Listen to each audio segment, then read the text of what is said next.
C'est la première fois que j'entends parler sans dire à la fin de ces phrases « tu piges ». Tu piges? Ça t'a marché. Écoute, à Soukot, tu as 4 espèces. Tu prends les 4 espèces et tu fais Mahler à Kadosh Baruch Hu.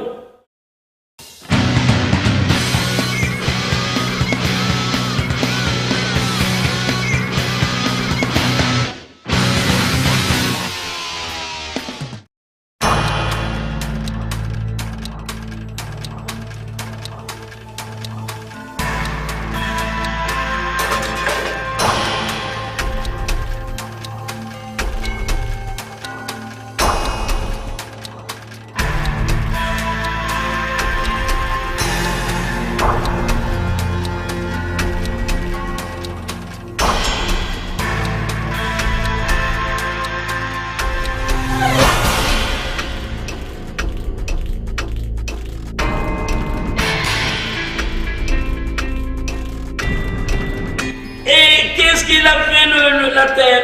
Elle a bu le sang. C'est marqué dans le texte, c'est-à-dire qu'un enfant vient et dit « mais qu'est-ce qui se passe ce soir ?» Pourquoi on m'envoie un médecin? Mais ça n'arrivera jamais. C'est-à-dire que malheureusement beaucoup de juifs sont restés en Égypte. Mais je crois qu'on a pu percevoir déjà à travers cette soirée un peu de cette aviרה qui va nous envelopper pendant la soirée du Seder.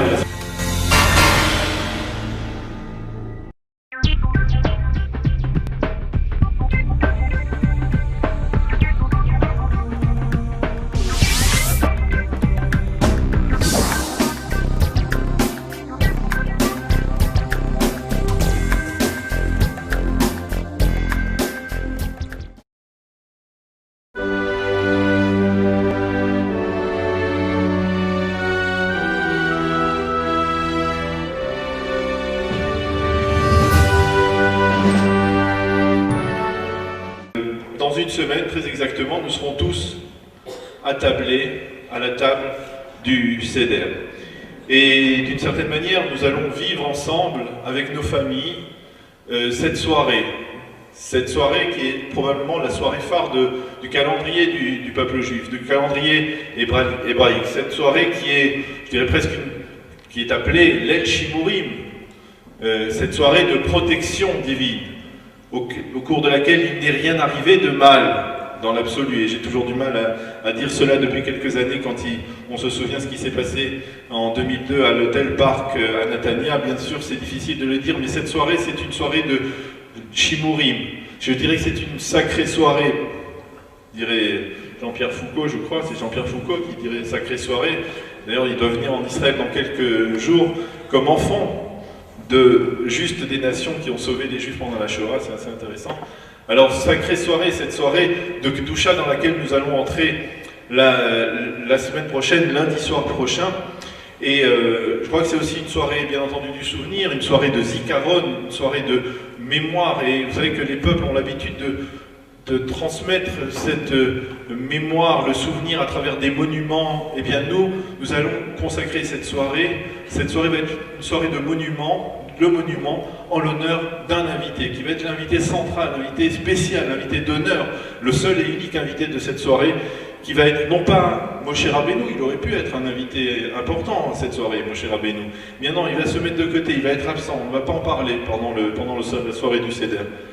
Mais le seul invité, ce sera Akadosh Baruch Hu, Birvodo Batzmo, qui comme le soir du Seder, le soir de la Makat Bechorot, de la dernière plaie des 10 plaies d'Égypte, est descendu lui-même, eh bien, il sera aussi la semaine prochaine avec nous pour, comme invité d'honneur de cette soirée du Seder de Pessah, l'invité que nous devons remercier, qui est d'une certaine manière le héros de cette libération, celui qui nous a permis d'être enfin des hommes libres. Alors, pour parler de cette soirée, eh bien, je crois qu'il faut la préparer.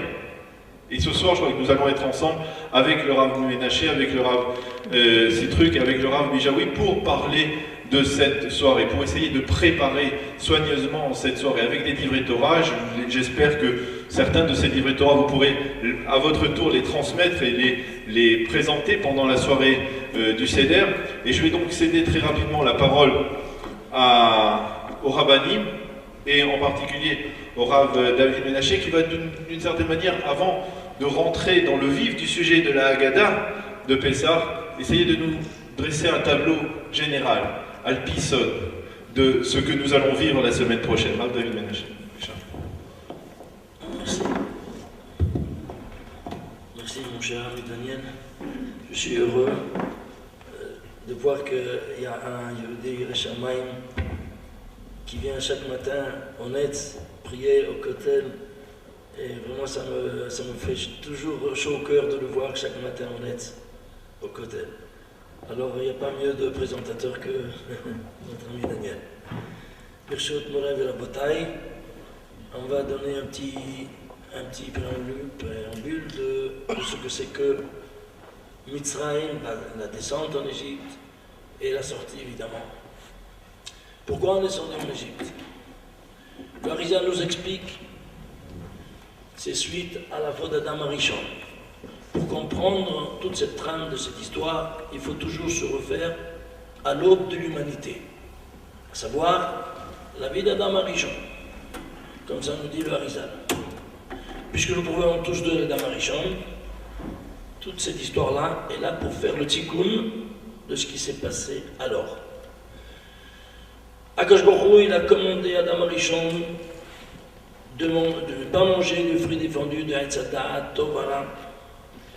Et donc, il fallait attendre l'entrée du Shabbat pour pouvoir consommer ce fruit défendu. Il a mangé avant le temps, et donc, il a commis une transgression qui a coûté la vie à l'humanité entière. Pas seulement à eux, mais également à l'humanité entière, comme vous savez. Alors maintenant, il a fait une pénitence, il s'est éloigné de sa femme pendant 130 ans, il a fait des choix. Pendant ces 130 ans, il a été balkéri, et donc ce grave péché, nous dit le Harizal, toutes ces semences-là, toutes ces neshamot perdues, retourneront en Gilgul. La réincarnation première a été faite dans le Dor HaMapoul, c'est-à-dire dans la génération du déluge. Ils ont encore fauté, évidemment, et donc ils ont terminé avec le déluge. Noir seulement était le cerf vivant. Vient deuxième fois, il retourne en Gilgul d'Oraflaga, c'est la tour de Babel. De nouveau, il retombe dans le péché. Il retourne de nouveau pour une troisième fois à Dorsdom, et là aussi, ils sont exterminés. Et ils viennent pour une quatrième fois, dernière fois, c'est quand? À Dor Mitzrayim. C'est-à-dire tous les bénis Israël qui sont descendus en Égypte. C'est le quatrième Gilgul. Ainsi nous dit le Harizal. Et là, c'est le tikkun. On doit asservir maintenant dans un pays, le pays où il y avait le fidèle serviteur du serpent, c'est qui? C'est Pharaon. Comme vous savez, vous voyez toutes les iconographies des pharaons, ils avaient à leur tête une couronne qui était le serpent. Pourquoi? Parce que c'était le fidèle serviteur du serpent. Nous recevons les directives directes d'Akadosh Baruch Hu. Donc à notre tête, on a les téphilim. Lui, à la place des téphilim, mettra quoi? Le serpent.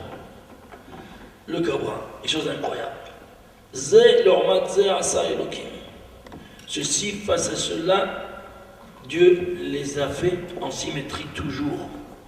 Et nous voyons cette dimension vraiment incroyable.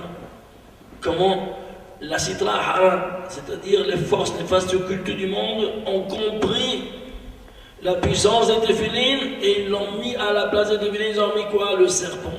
Et nous, avec difficulté, on comprend qu'est-ce que c'est que une paire de téphilines avec difficulté, malheureusement. Voilà donc que, ici, cette dimension où on est descendu en Égypte, qui c'est qui va nous faire sortir? Moshe Rabbeinu. Qui c'est Moshe Rabbeinu? Nous dit la Harizal. À l'aube de l'humanité, de cette faute qui est né un assassin qui a tué son frère.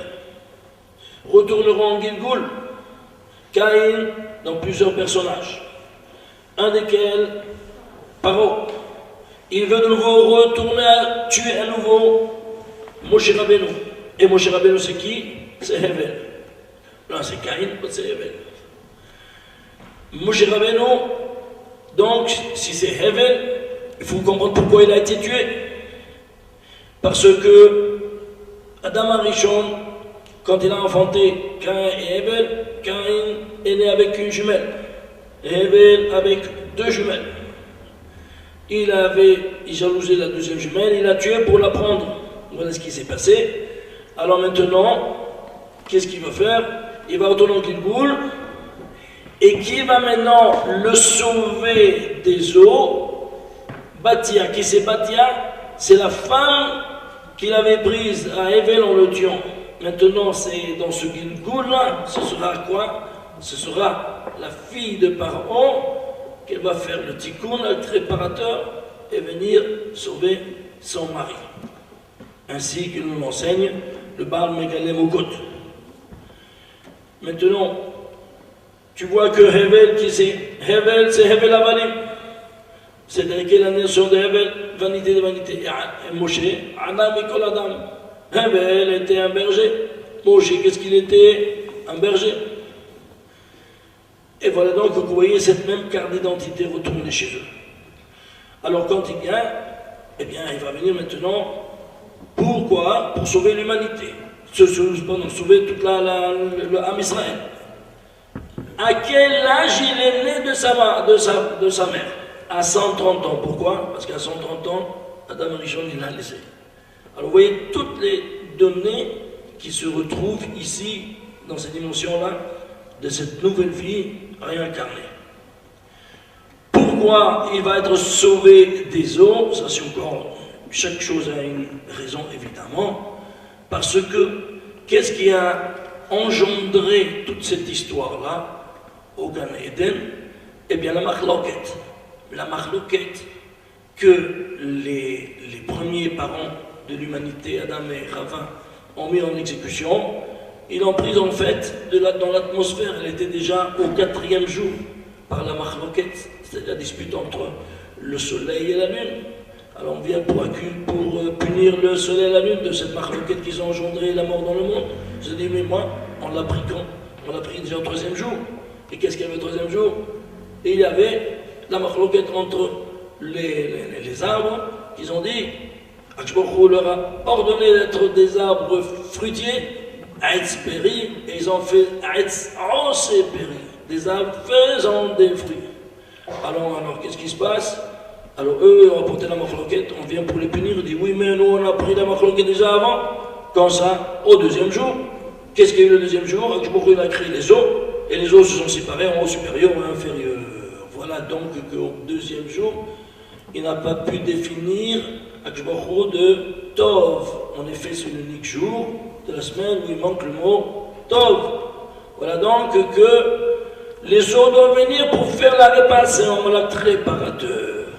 Alors, puisque les eaux ont engendré la machloket, ce sont les lettres de Chelek Mavet, 2 mots qui se séparent en 2, ça fait Chelek Mavet. La machloket, la dispute, c'est une partie de la mort. Tu commences la machloket, tu ne sais pas où est-ce qu'elle aboutit. Voilà, la première machloket de l'histoire a apporté où? À l'assassinat, un fratricide. Alors, dans ces conditions-là, qu'est-ce que nous voyons? Nous voyons que Moshe Rabbeinu, donc, il va donc être sauvé par qui? Par qui a porté la mort dans le monde. C'est-à-dire quoi? Des eaux, il sera soutiré des eaux. Son nom même sera inscrit dans les 2 jours. Allez voir, le 2e jour, les eaux ont été créées. Eh bien, de Bereshit jusqu'à la fin du 2e jour, il y a 90 mots. 90 mots, c'est quoi? 90, c'est Gematria, Maï. Et combien de lettres? 345 lettres. 345, traduit 345 en lettres. 300 Shin. 40 même, 5 Moshe. Donc, il a été soutiré des eaux. Eh bien, d'où les eaux du 2e jour qui ont été créées, les eaux. Donc, tu vois toutes ces dimensions vraiment incroyables que les noms, la nomenclature, tout est déjà inscrit dans le plan de la création universelle dans la Genèse. Alors nous voyons maintenant ici qu'on vient ici Moshe Rabbeinu, et bien maintenant, qu'est-ce qu'il doit faire? Alors voilà, il doit faire ce tikkun. C'est-à-dire, après 130 ans de sa maman, il va naître pour maintenant sauver ces neshamot que Adam Rishon a perdu dans ce Valkyrie et qui retourne pour le 4e fois en Gilgoul. Maintenant, ils ont fait leur tikkun. Alors maintenant, ici, une chose s'impose. Il y a ici, en premier lieu, nous savons que l'âme de la Machloket, l'âme de Caïn, elle va se repartir, on a dit en Paro, mais il va venir également Korach, c'est-à-dire Korach, c'est son cousin, et bien Korach, qu'est-ce qu'il va faire? Il va dire non, toi tu n'es plus roi, c'est-à-dire on te le tue, pratiquement il le descend de sa grandeur de roi. Alors si c'est Korach, qu'est-ce qu'il a fait? Korach c'est Caïn, qu'est-ce qu'il a fait Caïn? Nous dit Maseret Sanhedrin, page Lamed-Zayin. Il te dit que quand il a tué, la terre a bu son sang et l'a recouvert. La terre s'est rendue complice de cet assassinat. La terre doit faire son tikkun. Voilà donc que quand il est de nouveau, il retourne en Gilgoul et il vient chez Korach et Moshe. Et la terre, elle ouvre sa bouche et elle avale le corps de qui? Le corps maintenant de l'assassin dans le Gilgoul précédent. C'est dit Korach, Caïn. Et voilà donc qu'on a vu qui c'est Hevel, qui c'est Moshe. Moshe c'est Hevel. Si vous faites la gematria de Moshe et Korach, qu'est-ce qu'il y a quand il y a Machloket? On parle d'un différent. Machloket c'est un différent. On fait la différence entre Moshe et Korach. Combien c'est Moshe? 345. Combien c'est Korach? 308. Si tu fais la différence, vu que c'est un différent et Machloket, ça te fait 37. Après la Machloket, qu'est-ce qui s'est dévoilé? C'est dévoilé que c'est Hevel. Eh bien, 345 moins 308, c'est 37. C'est Hevel. De là, donc, tu vois, Hevel. Donc, ici, Moshe Rabbeinu, donc, qu'est-ce qu'il doit maintenant? Il doit faire taper les os. La première plaie, c'est taper les os. Pourquoi les os? Parce que les os ont causé la mort. On t'a porté le mort dans le monde.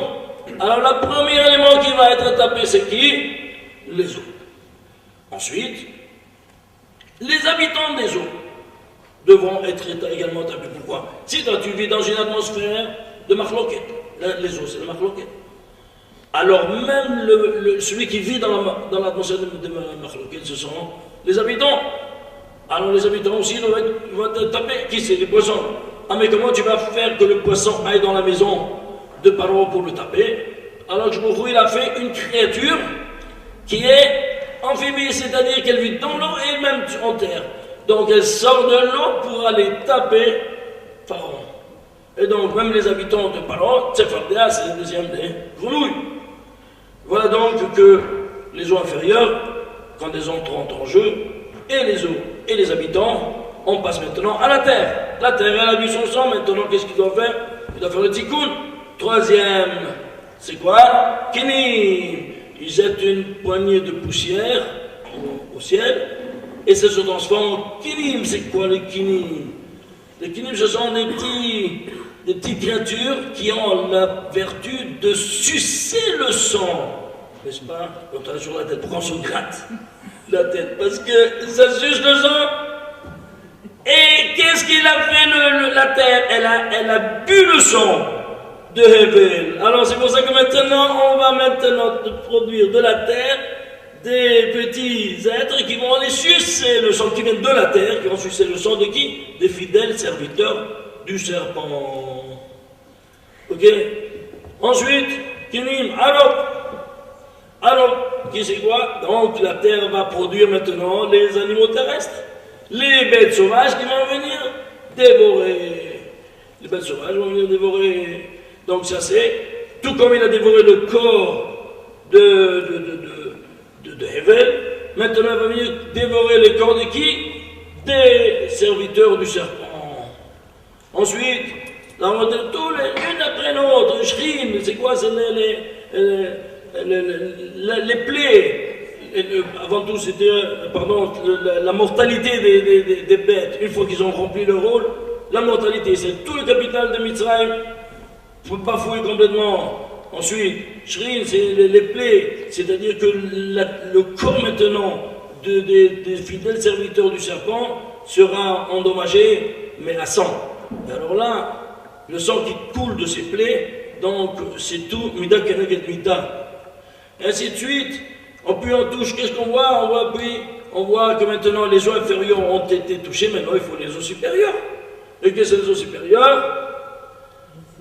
Le ciel. Alors, qu'est-ce qui vient du ciel? Barad. Barad, c'est quoi? Darba, yallah, il casse tout, c'est bien. Donc, l'eau des eaux supérieures, il vient taper. Eux aussi rentrent en jeu. Et ensuite, c'est pas terminé, même les habitants des eaux supérieures. Et quels sont les habitants des eaux? Les oiseaux. Ah, mais une minute. Il y a ici une chose incroyable. Qu'est-ce que sont? C'est les sauterelles. Et pourquoi d'abord les sauterelles, pas quelque chose d'autre? Suivez-moi. Quand ils sont venus les sauterelles, c'est l'unique plaie où pardon, il dit sauve-moi de cette mort. Mais à ma pourquoi il dit quoi? Les autres n'ont pas apporté la mort. Pourquoi il dit que seulement les sauterelles amènent la mort et les autres n'ont pas apporté la mort? C'est drôle, hein? C'est couchant. Quelle est la réponse? C'est simple. Les eaux inférieures, qu'est-ce qu'ils ont produit? Tsefardéa. Dis-moi, tu sais ce que ça dit Tsefardéa? C'est au singulier. C'est pas au pluriel. C'est une Tsefardéa. Maintenant, la Tsefardéa, on ne pouvait plus entendre, on ne pouvait plus rester dans ce vacarme. Vous savez ce que c'est la Tsefardéa? Quand on dit c'est quelque chose d'absolument impossible. Hein, oui. Oui, non? Bon, voilà. Et te dit, même avec une Tsefardéa, il y avait la vie impossible. Tsefardéa au singulier. Et pourquoi? Pour être en marloquette, il faut être à deux au moins, oui ou non? Ici, une Tsefardéa, elle a porté l'impossible, la vie impossible, comme il y a des milliers de marloquettes. Voyons maintenant les eaux supérieures. Les eaux supérieures, si tu appelles les oiseaux, c'est mignon, c'est beau. Mais ici, qu'est-ce que tu amènes? Tu amènes les sauterelles. Est-ce qu'elles ont une voix, les sauterelles? Silence le plus complet, ou non? Imagine-toi, Arbé, c'est au pluriel, c'est une multitude, des milliards. Est-ce que tu entends une voix entre eux? Rien du tout. Pourquoi? Comment c'est possible? Il n'y a pas de marloquette. Milliards, des milliards, pas de marloquette. Comment est-ce possible? Une seule entente parmi toutes ces Arbé. Et c'est ça qui va tuer l'Égyptien. C'est pas possible. Pour être en marloquette, il faut être en deux. Oui ou non? Ici, une des eaux inférieures, et c'est la vie impossible. Les eaux supérieures, c'est symbole de la dimension céleste. Qu'est-ce qu'ils ont? Eh bien, c'est la mort. Pourquoi pour lui la mort? Parce que c'est pas possible qu'il n'y ait pas de marloquette entre eux, c'est le silence le plus complet. Quel est le prototype de la marloquette de Shem Shamaim? Hillel ve Shamaim. Quelle est la marloquette selon le Shem Shamaim? Voilà, ça c'est les grenouilles, on parle d'Adato et l'autre c'est le ciel. Et voilà donc comment on termine. Et qu'est-ce qu'on touche? Après, on touche le ténèbre. C'est quoi les ténèbres? Jusqu'ici, jusqu'au sauterelle, c'est la matière qui est en jeu. Allez, l'olam, au moment d'Ashosha de Marim. Le Homer, oui, plaît. Le Makom, la 9e plaie, c'est quoi? La 9e plaie, c'est les ténèbres. Ça touche les ténèbres qui seront bafouées. C'est-à-dire quoi? Tu ne pourras plus bouger dans les ténèbres. Les gens, on ne peut pas à bouger. N'est-ce pas, comme nous disent nos rafamés. Et la 10e plaie, c'est quoi? Le carton. Alors, qui devrait toucher? Les premiers-nés. Qu'est-ce que c'est les premiers-nés? Dans la série chronologique, donc c'est le vecteur temps. Voilà donc que Hachmourou, il a voulu démontrer qu'il est le patron de tous les 3 vecteurs constitutionnels de la création universelle qui sont le temps, l'espace et la matière, en les dominant à tous les niveaux. Et comment est-ce possible qu'il s'est arrivé là l'appeler? Nous dit le Baal Shem Tov, c'est comme un aimant. Parce que Hachmourou, comme il a dit notre cher ami Daniel, c'est lui qui est passé dedans dans Mitzrayim, et donc toutes les Neshamot se sont électrolysé au passé du Hajj Barou. À quoi ça ressemble? Un aimant. Tu fais passer un aimant dans un champ d'aiguilles. Qu'est-ce qu'ils font les aiguilles? Tac, elles se collent à l'aimant. Voilà ce qui s'est passé. Puisque les premiers-nés, ils ont un étzot de Gdusha Yetera par rapport aux autres, l'aîné, il a une étincelle de sainteté supérieure aux autres frères, alors c'est eux qui se sont attachés à la présence divine qui passait en Mitzrayim, comme un aimant qui ramasse à lui toutes les aiguilles. Voilà comment ça s'est passé. Bon, ça c'est en premier lieu, je passe la place. C'est déjà une bonne déjà... présentation. Ah oui. Moi j'avais une question, mais enfin je ne veux pas commencer à me poser des questions. Mais Arbé, c'est au singulier aussi. C'est pas parce que. Arbé, c'est bien le pluriel? Non. Arbé. Ouais, c'est vrai que c'est justement. ça pourrait être un bon pendant à Tsefardéa. C'est justement, c'est même un peu cependant, mais c'est Arbé, c'est le pluriel. C'est la symbolique du pluriel. Arbé. Quand on dit Arbé, c'est quoi? Arbé, c'est avec un Aleph. Avec un, ça va, mais c'est. Tu sais qu'il y a les permutations des lettres. Bon, Alors, on va pas commencer. Alors, on est déjà bien, je dirais, on s'est envolé dans les hautes sphères avec le Rav Menaché. Je voudrais peut-être essayer de revenir un peu plus terre à terre dans la soirée du Seder de Pessah, avec les Ravanim, Yaakov Sitruk et Ariane Jaoui, pour essayer de tirer peut-être certains divrei Torah du déroulement de cette soirée du Seder, qui, par Mahout, dans son essence, est une soirée de transmission. Nous sommes là pour essayer de faire passer, de poursuivre cette chaîne de transmission de génération en génération qui donne justement à cette soirée son caractère si exceptionnel et qui, d'une certaine manière, est presque, je dirais pas presque, mais véritablement même la preuve de la Emouna du Ham Israël envers Ribono Shel Olam. Cette transmission, cette capacité de transmettre de génération en génération pendant des millénaires, la Maout, la signification de ce message de Pessah à travers cette Agada, ce V'Higadta Lebincha, ce récit de la sortie d'Égypte. Alors, il y a bien entendu tous ces passages. C'est très important. Je ne voudrais pas, moi, me substituer au Rabbanim, mais peut-être juste donner un petit conseil que j'ai entendu, et je suppose que c'est assez important, parce qu'il y a la préparation, je dirais, des divrei Torah de la soirée du Seder, mais je crois qu'il y a aussi une préparation, même physique. Et si je pouvais me permettre de vous donner un conseil, parce que je pense que c'est indispensable aussi dans la réalité d'aujourd'hui. Aujourd'hui, on court toujours, on prépare le Seder, on prépare les dames, préparent la cuisine et travaillent au four et je dirais au moulin pour essayer de préparer cette soirée du Seder. Mais je pense que quelque part, il faut préparer aussi avant la journée du 14 Nissan, qui est une journée, à l'époque où le Beth Amikdash existait, c'était la grande journée de préparation de Pessah avec le Korban Pessah. Eh bien, cette journée, je crois que quelque part, moi j'ai entendu, je pense qu'il faut la préparer en se reposant quelque part. Si on pouvait arriver, parce que je pense que pour arriver au Seder de Pessah, le mieux préparé, il ne suffit pas d'avoir des divrei Torah en main, mais ici, il suffit aussi d'être éveillé, parce qu'il va falloir enseigner, il va falloir transmettre, il va falloir parler aux enfants, il va falloir leur expliquer. Et je crois que si on a la possibilité de le faire, si je peux me permettre, c'est peut-être de se reposer dans l'après-midi du 14 Nissan, prendre un moment ou deux ou 3 heures dans l'après-midi pour se reposer, pour dormir, pour faire dormir les enfants, pour se reposer, pour qu'on puisse justement faire cette soirée, rendre cette soirée encore plus exceptionnelle, que jusqu'à tard dans la nuit, eh bien, les enfants puissent participer. Alors, pour essayer de parler des thèmes importants de cette Agada, alors on parlait des enfants, on pourrait parler de Manishtana, mais je voudrais peut-être que le Rav Yaakov Sitruk commence par Matrilim Bignaï Umsaimim Bishvar. On va commencer par le Gnaï, qui est le début du récit de la Agada, Avadim Aïnou les Pharaons Mitzrayim. Bien, Birchut Rabbanim. D'abord, je voudrais juste dire que Daniel donne de très bons conseils, se reposer, ça fait toujours du bien. Et qu'il puisse le soir la veille de Pessah. Mais enfin, c'est quand tous les repas sont prêts, parce qu'il ne faudrait quand même pas qu'on soit frais et dispo et qu'il n'y ait rien à manger.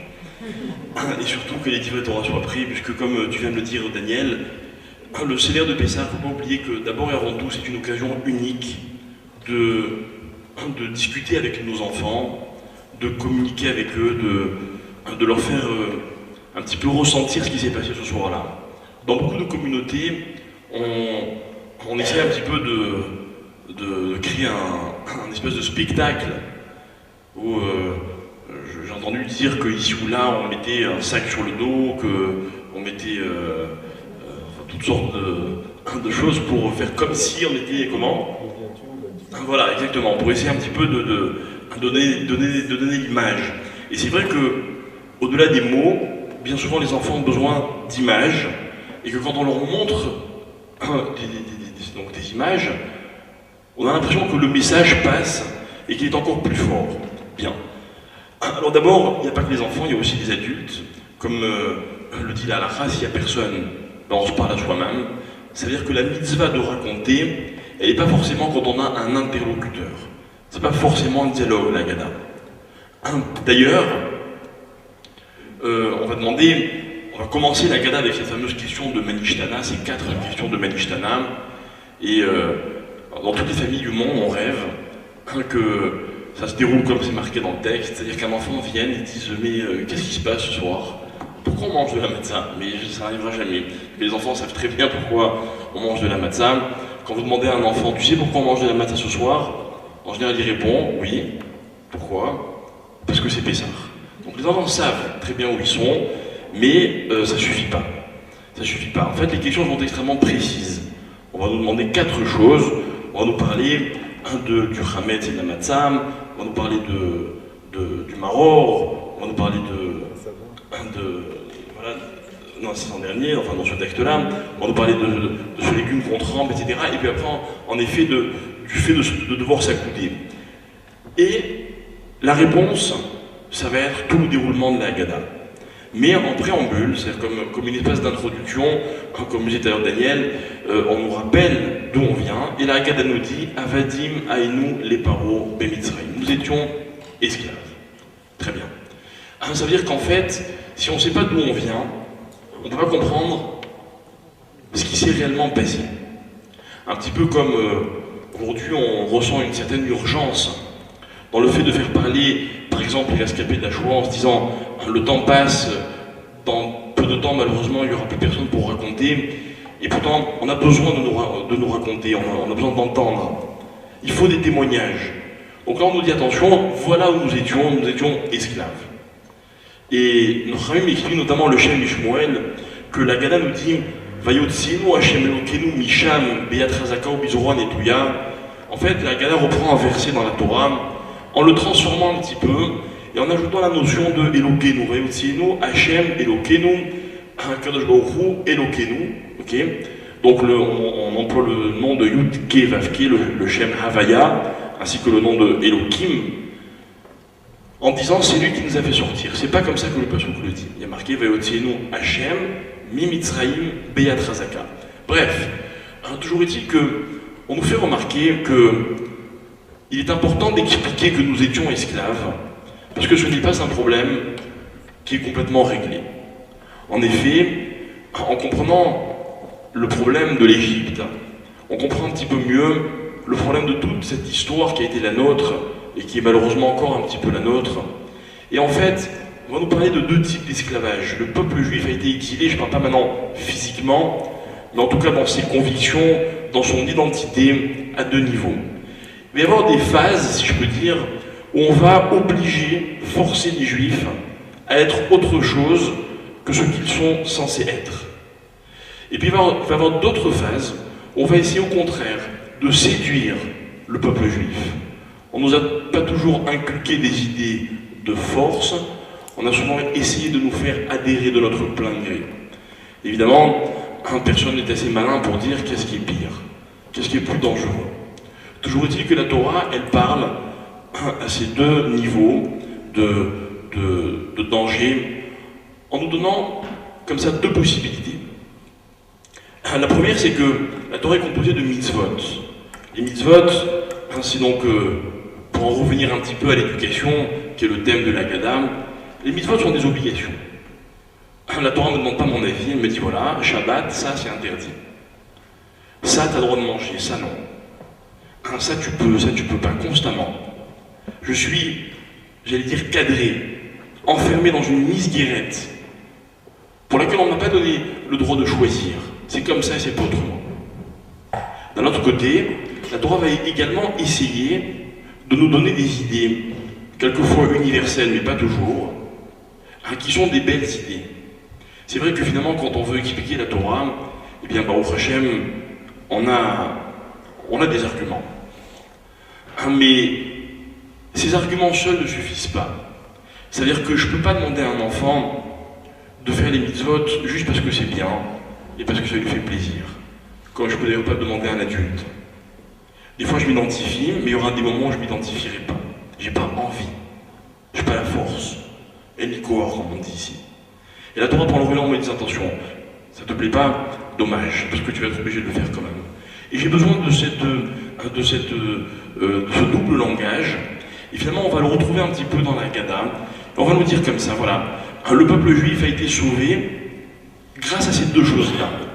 Des fois parce qu'il a été fier de ce qu'il était, et alvaï, qu'on soit fier de ce qu'on est, c'est une bracha. Je ne vous apprendrai rien en vous rappelant qu'un enfant, pour l'encourager, il faut lui donner une image positive de lui-même, de ce qu'il est, de ce vers quoi l'amèneront ses responsabilités s'il les assume, mais également de l'obliger, de le forcer, de ne pas toujours lui donner le choix. Alors, Hachem Elokeinu, c'est un petit peu ce double langage. Hachem, c'est le nom de Havaya. Havaya, c'est une existence. Une existence, mes chers amis, c'est un problème qui est réglé. Ça existe, point. C'est là. Akadosh Baruch Hu existe. On ne peut plus le remettre en question. Elohim, c'est le contraire. Enfin, c'est différent. C'est Akadosh Baruch Hu dans toute sa force. Et souvent, la force, eh bien, c'est ce qui me donne un petit peu envie. Vous voyez, on aime fréquenter des gens forts, c'est-à-dire ceux qui inspirent un petit peu cette sérénité, cette tranquillité, ceux desquels dégagent la force. Et finalement, être un juif de Hachem et de Elohim, ça veut dire accepter que Akadosh Baruch Hu existe, on ne m'a pas donné le choix, c'est déjà fait, et en même temps que Akadosh Baruch Hu me donne envie. Alors je vais tout faire pour essayer d'être avec lui, d'être l'un de ses partenaires. Et finalement, à travers toute cette histoire de la Haggadah, toute cette longue soirée, on va en fait essayer d'expliquer aux enfants ou à nous-mêmes que finalement, être juif, c'est un petit peu ces deux choses. Avoir été un esclave au passé, c'est-à-dire qu'on est sorti d'une situation dans laquelle on n'avait pas le choix. Ça ne veut pas dire qu'on est libre.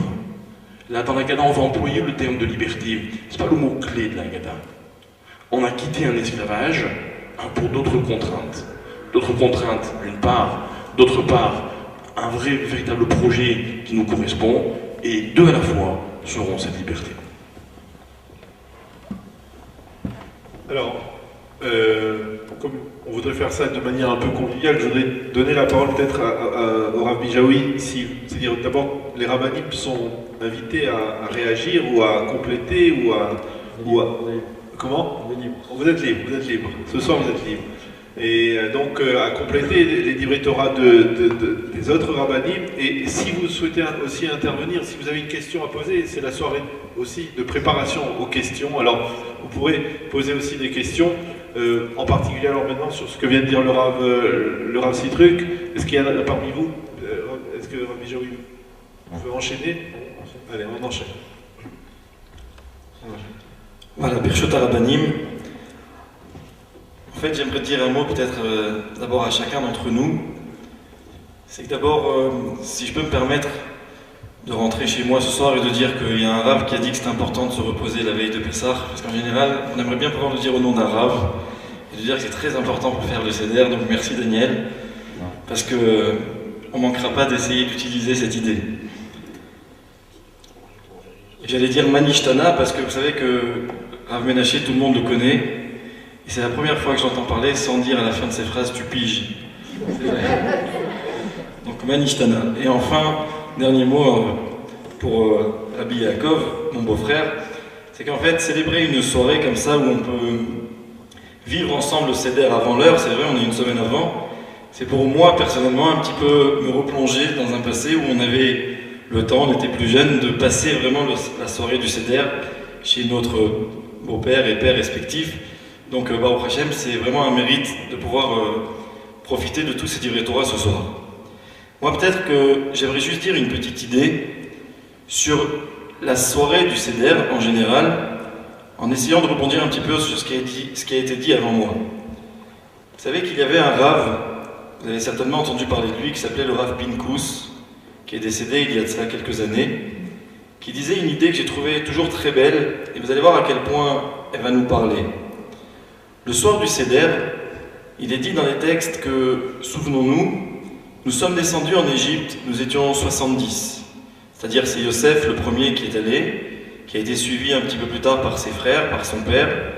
Et puis la Torah va nous raconter, on entre dans le livre de Shemot, le deuxième livre de la Torah, où venez Israël, Parou, Vaishretsu, Vairbu, Vayatzmu, Bimod, Meod. Le peuple juif va se reproduire à grande vitesse, et puis il va énormément grandir. Mais il reste à ce moment-là, excusez-moi l'expression, ce n'était pas encore le peuple juif, c'était la famille, Bet Yaakov, la maison de Yaakov Avinu. Et puis arrive le moment où après un esclavage difficile, Dieu va envoyer par l'intermédiaire de Moshe Rabbeinu donc ce cadeau extraordinaire qui va s'appeler Yetziat Mitzrayim, la sortie d'Égypte. Mais en cet instant de la sortie, il se passe deux choses. À la fois le passage d'une condition à une autre, Avadim Aïnou, nous étions esclaves, et puis Arshav Benechorin, nous devenons libres. Mais il y a aussi une autre dimension, c'est que Am Israël devient ce peuple. Ce n'est plus une famille, ça devient un peuple. Mais qu'est-ce que ça veut dire?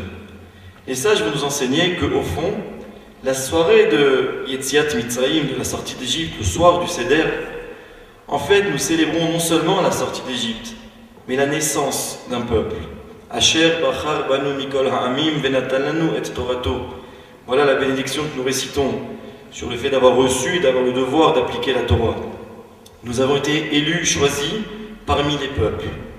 Qu'est-ce que c'est que la naissance? Et regardez l'analogie qui est faite, je la trouve très belle. Il est dit dans la Gemara, Shlosha Shutafim Ba'adam. Dans plusieurs endroits dans le Shas, la Gemara revient sur cette idée qu'il y a, pour qu'un enfant puisse voir le jour, puisse naître, il y a trois partenaires. La Gemara nous dira, il y a Akadosh Baruch Hu, Aviv Ve'imo. Donc Dieu, le père et la mère. Et la Gemara va jusqu'à même détailler qu'est-ce que chacun d'entre eux donne dans le physique de l'enfant. Et la Gemara nous dira, le père va donner dans l'enfant tout ce qui est blanc, le blanc de l'œil, les os et d'autres parties. La mère va donner à l'enfant tout ce qui est rouge, la pigmentation de la peau, du sang, le fond de l'œil. Et enfin, la Gemara nous dira, Akadosh Baruch Hu, Dieu va donner tous les sens, c'est-à-dire le fait de pouvoir voir, parler, marcher, entendre, etc. Et les sages vont nous dire qu'en fait, c'est comme ça, et uniquement comme ça, qu'un enfant peut voir le jour, d'abord, et évidemment être un être vivant, un être doué de cette faculté de penser, de parler, de se mouvoir. Les textes vont nous dire, si on nous dit que Shlosha Shutafim Ba'adam, qu'il y a trois partenaires à la création de l'homme, peut-être qu'à l'échelle d'un peuple, c'est la même chose.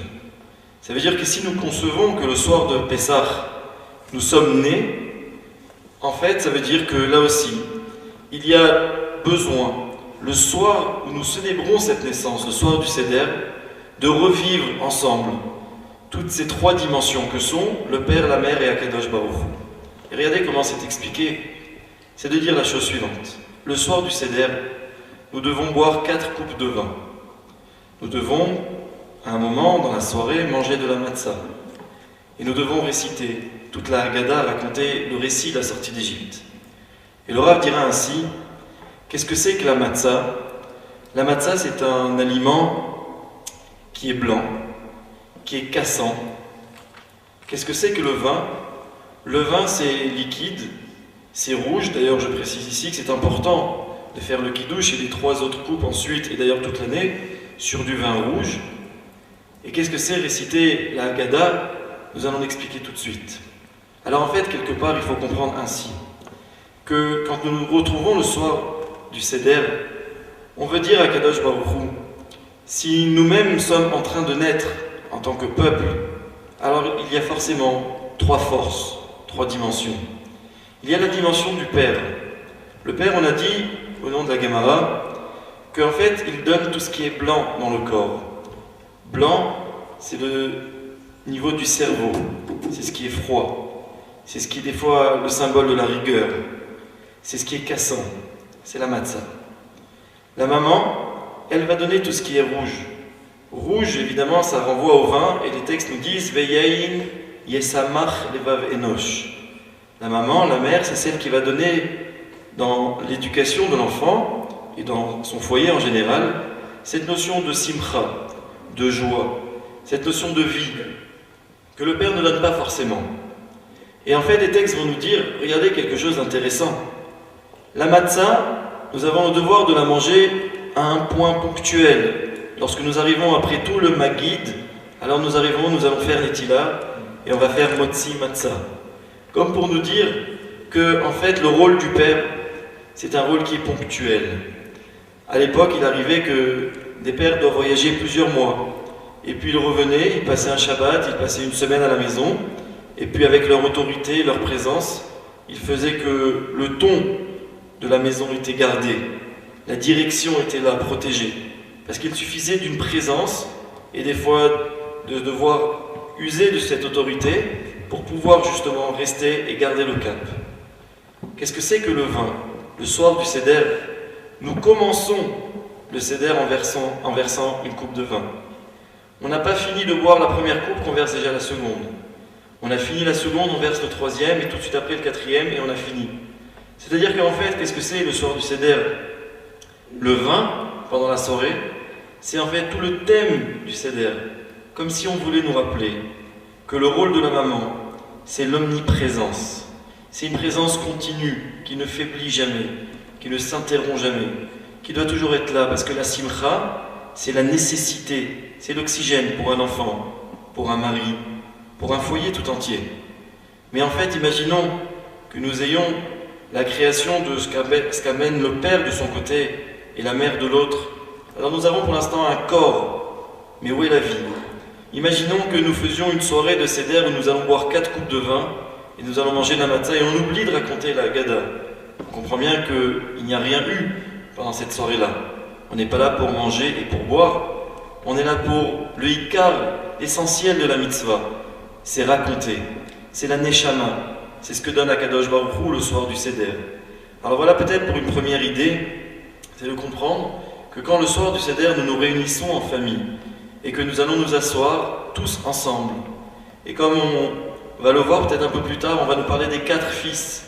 Les 4 fils, on nous dit, il y a le tzaddik, le racha, le chacham, pardon, le racha, le tam, le she'eno yodea lishon.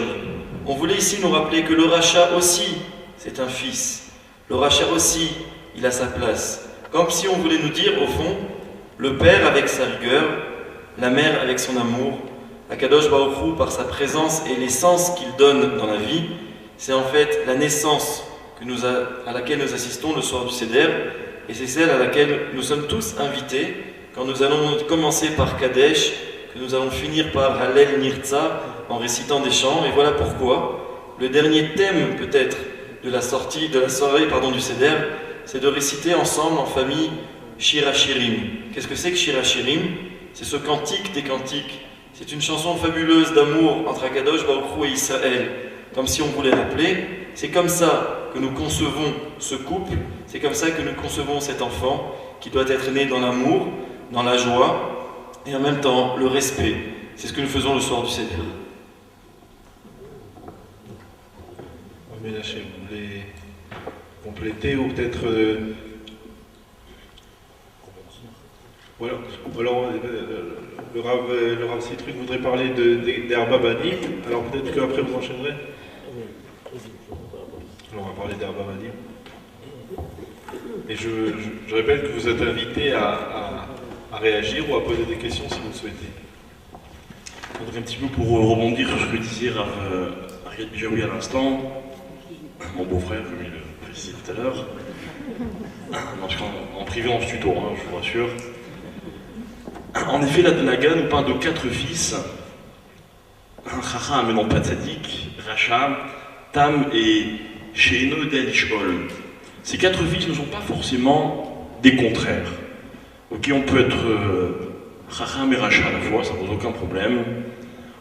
Par contre, on ne peut pas être Chacham ou Racha et en même temps être Tam ou Sheno de Alishol. En effet, dans le caractère du Chacham et du Racha, il y a évidemment beaucoup de malice, beaucoup de, voilà, il y a une personnalité qui est forte. Qu'est-ce que c'est qu'un Chacham? C'est quelqu'un qu'on ne peut pas avoir facilement. Il est Chacham. Qu'est-ce que c'est qu'un Racha? Le Racha, c'est le sceptique. Vous voyez, dans ce contexte, il n'est pas forcément mauvais. Ne vous fiez pas aux illustrations qu'on trouve ici ou là dans les Haggadot. Encore ça n'est pas trop grave, ainsi quand même. Et par contre, le Tam et le Sheno de Alishol, ce sont ces personnages un peu naïfs, vous voyez, qui prennent les choses un peu comme elles viennent. Mais au-delà de cette analyse, en fait, il faut qu'on réalise que Chacham, Racha, Tam et Sheno de Alishol ne sont pas forcément 4 personnages différents. Peut-être qu'en faisant une introspection et en étant un petit peu beaucoup mamonette, on les tour à tour, un peu des 4. Qui n'a pas été Chacham une fois au moins dans sa vie? Qui n'a pas été Racha au moins une fois dans sa vie? Et quand on analyse la question du Chacham et du Racha, il y a beaucoup de similitudes entre les deux questions. Le Chacham dit Ma'edot ve'achokim ve'mishpatim asher tziva Hashem Elokeinu etrem. Quelles sont ces lois que Akadosh Baruch Hu vous a enseignées?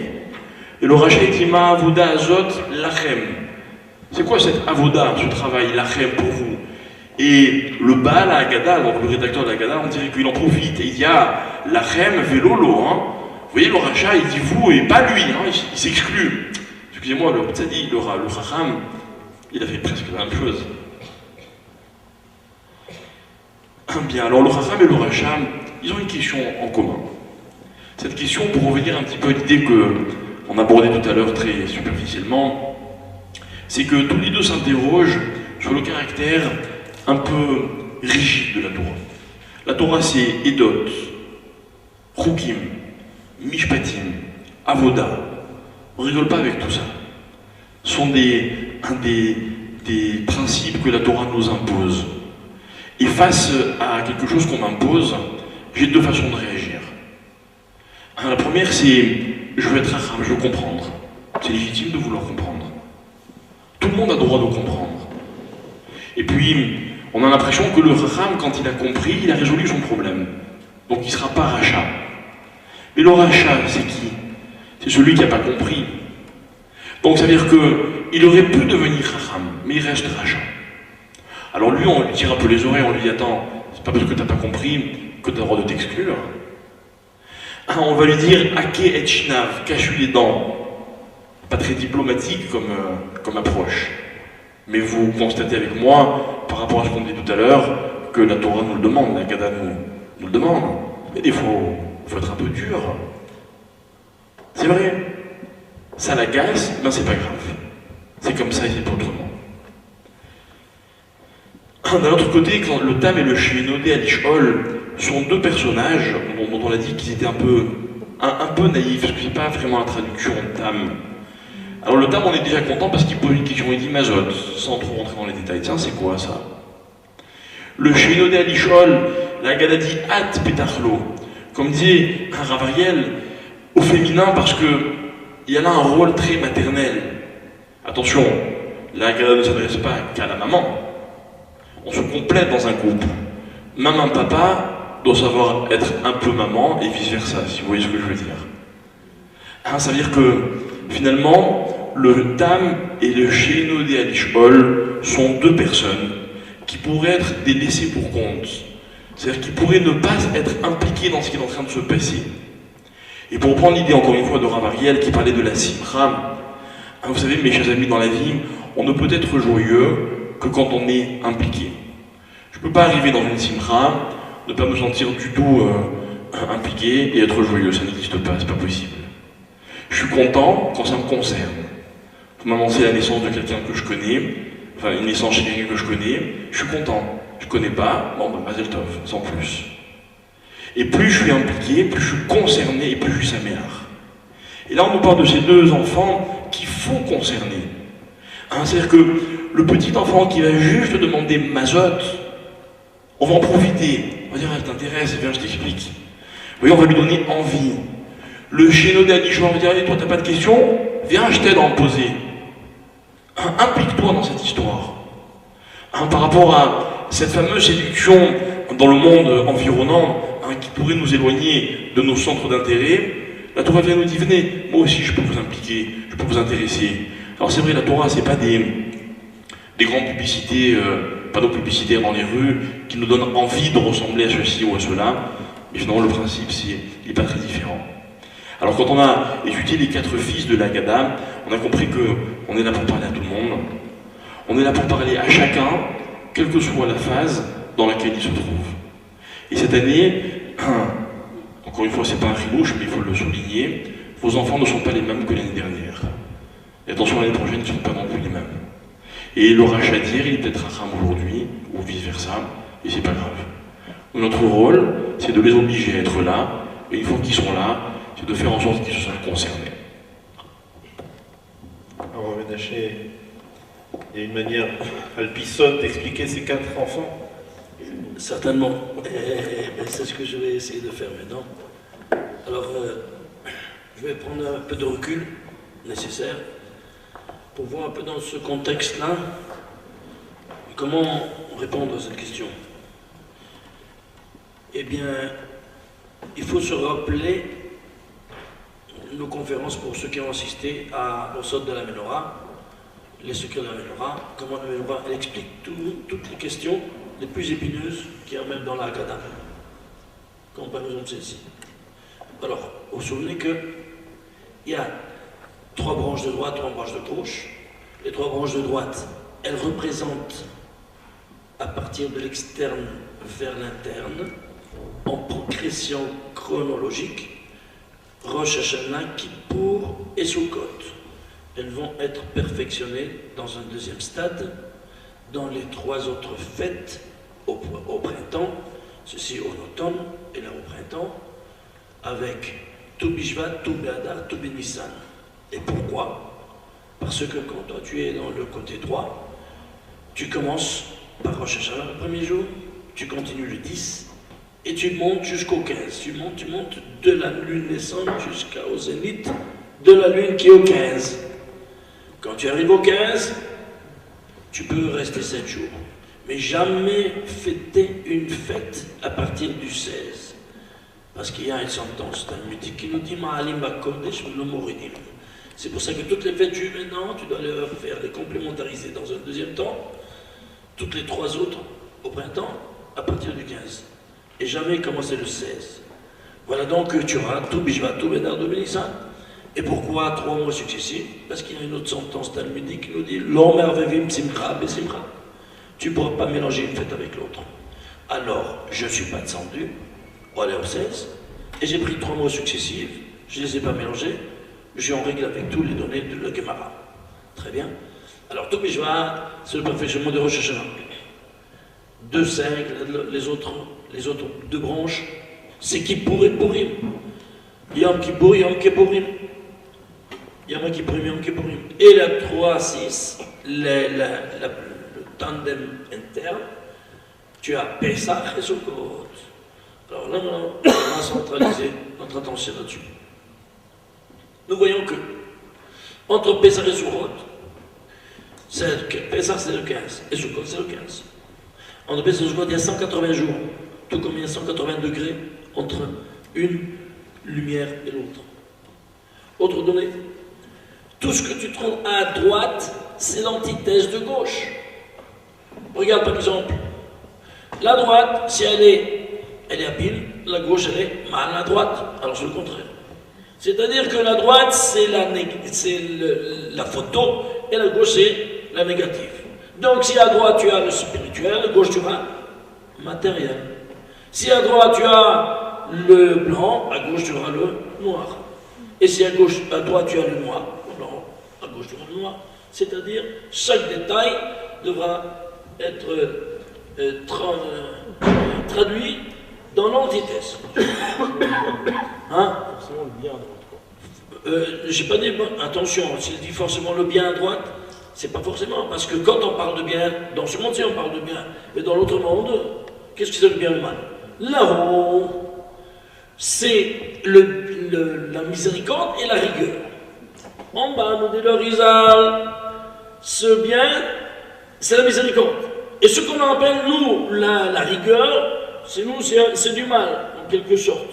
Ça se traduit, à la fin des comptes, à l'échelle la plus basse, comme le mal. Mais en haut, c'est rigueur. D'où de Jahannam de Misraïm, l'enfer de Misraïm. Une entrée, Tachat Kamfia Shechina, le paradis terrestre, c'est la Souka. Tu vois l'antithèse? Thèse, antithèse. Très bien, on avance. Attends. Donc si à droite on a le côté matériel, à gauche on a le côté spirituel. À Pessah, qu'est-ce que tu fais? Qu'est-ce que tu fais? Tu prends la maison et tu vas la renouveler, tu vas la mettre tip-top comme si tu l'as reçu les clés du Kabbalah. Oui. L'antithèse, à gauche, tu vas annuler complètement tout ce que ta femme a fait, la pauvre. Elle a remis à neuf ta maison, et qu'est-ce que tu fais? Tu annules tout ce travail, tu abandonnes la maison pour aller vivre sous une souka.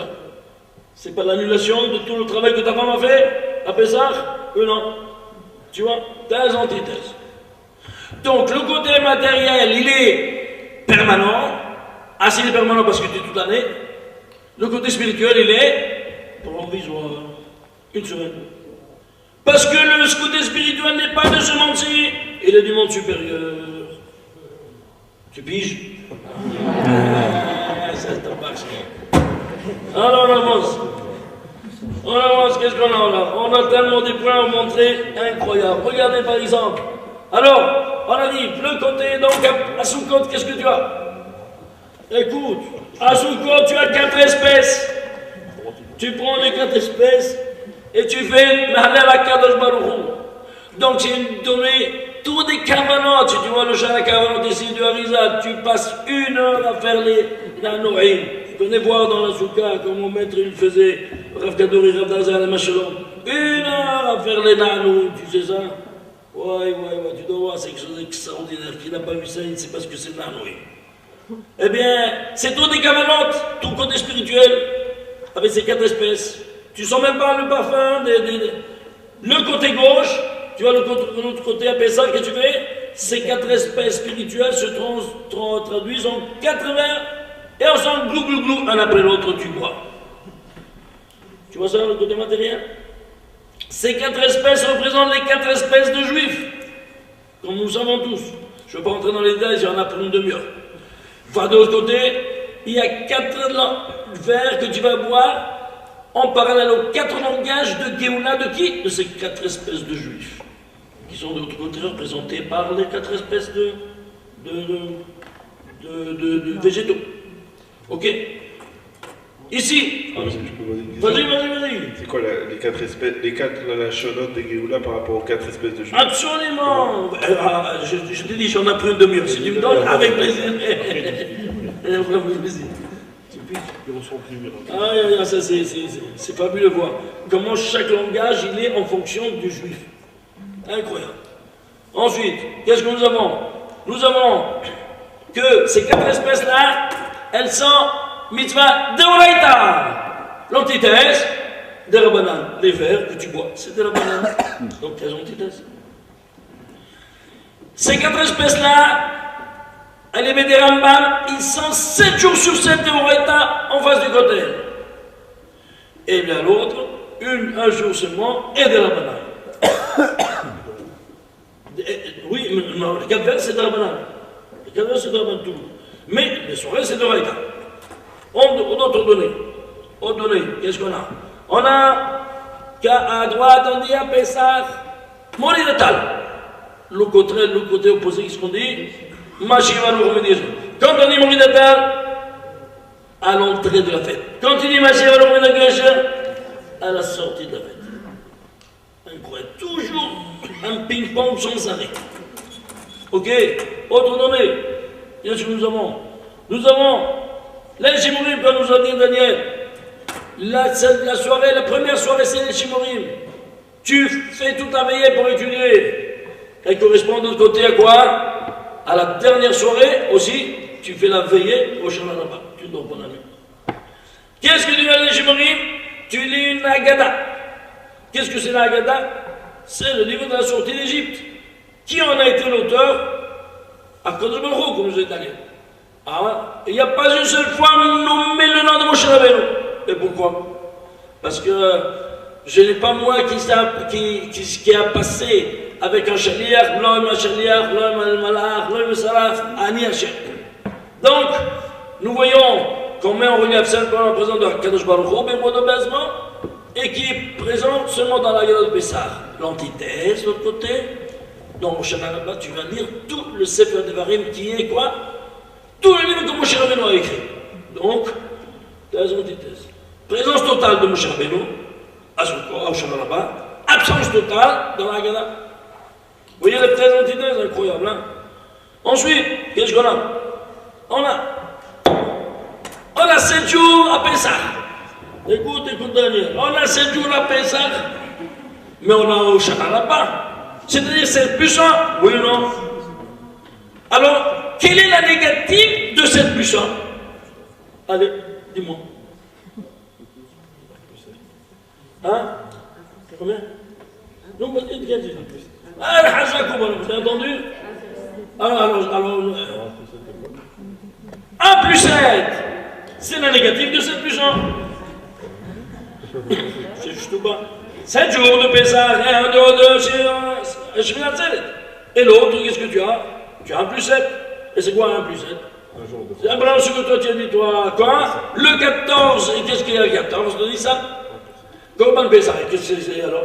Il y a un halakha qui nous dit que chaque personne qui apporte un korban au Beth Amikdash, même un korban d'une offrande, pour lui c'est Yom Tov, Kol Hayom Kulo, Asur Lo Larabot. Pourquoi il s'est approché de Kadosh Baruch Hu? Pour lui c'est toute la journée, c'est fait. Alors il va là que je traîne avec le caféton, Shabbat, pour lui c'est Shabbos. Puisque Kadosh Baruch Hu nous a commandé à chaque famille d'apporter un sacrifice, voilà la réunion, voilà donc que pour chacun de nous, c'est un Yom Tov. Alors aujourd'hui on n'a pas le Beth Amikdash, on ne peut pas, hein? Qu'est-ce qu'on fait? Tu vas lire la paracha, ou ça, la paracha du Korban Pessah, ou ça, seulement le contenu. Alors c'est tout comme tu avais fait le Korban Pessah, Be'ito Bismano. Je t'en parle. Ainsi, voyons ici donc 1 plus 7, 7 plus 1. Autre donnée. La dernière, Hein? Bon, si tu veux, je m'arrête. Les 4 fils, non, je laisse à toi les 4 fils. Sinon. Voilà, ici, par exemple, à Pessah, il y a eu la division des eaux. La division des eaux, non, alors, elle passait de la mer Rouge. L'antithèse, c'est quoi? La réunion des eaux. Et comment tu fais? Simra Bet HaShoeva. Qu'est-ce que c'est Simra Bet HaShoeva? Tu vas dans la source, n'est-ce pas? Elle est en bas de Yerushalayim, et tu vas prendre de l'eau, la Simra Bet HaShoeva, et tu vas prendre de l'eau, et tu vas laver les Souchamayim. Tu vas verser sur l'autel des encens l'eau. Et qu'est-ce que tu vas faire quand tu verses de l'eau sur le feu qui ça fait? Ça fait de la vapeur. C'est-à-dire quoi? Les eaux inférieures, tu vas les relier aux eaux supérieures. Et comme ça, tu fais le sholem. Alors, il n'y a pas plus simcha dans le monde que faire réunir deux entités qui étaient désunies par la machloket.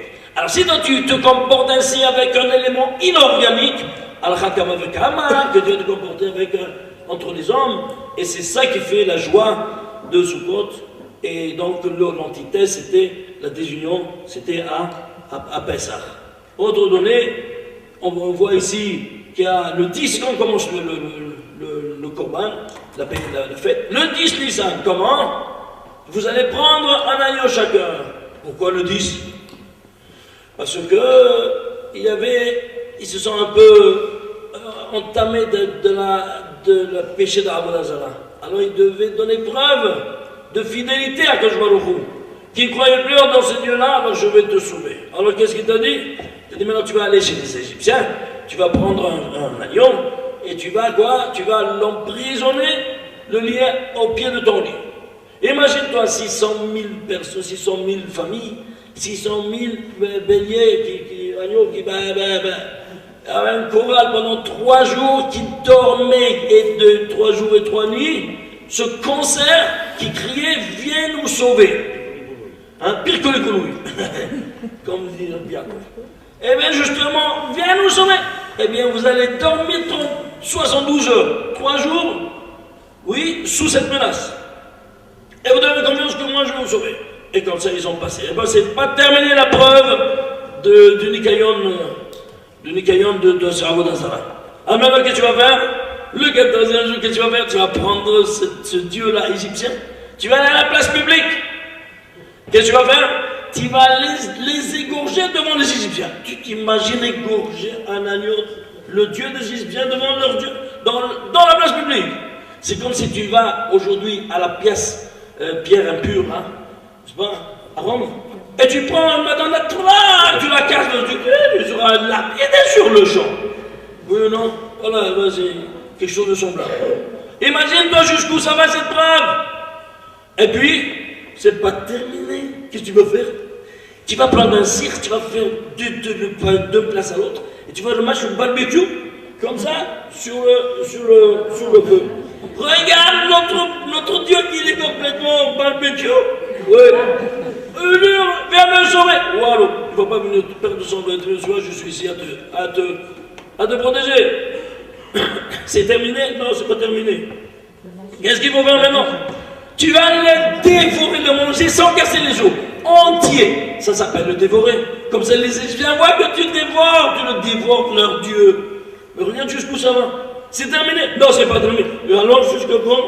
Ah, maintenant, tu vas prendre le sang. Et puisque le sang crie vengeance, qu'est-ce que tu vas faire? Tu vas le prendre et tu vas le mettre en peinture sur les poteaux de ta porte.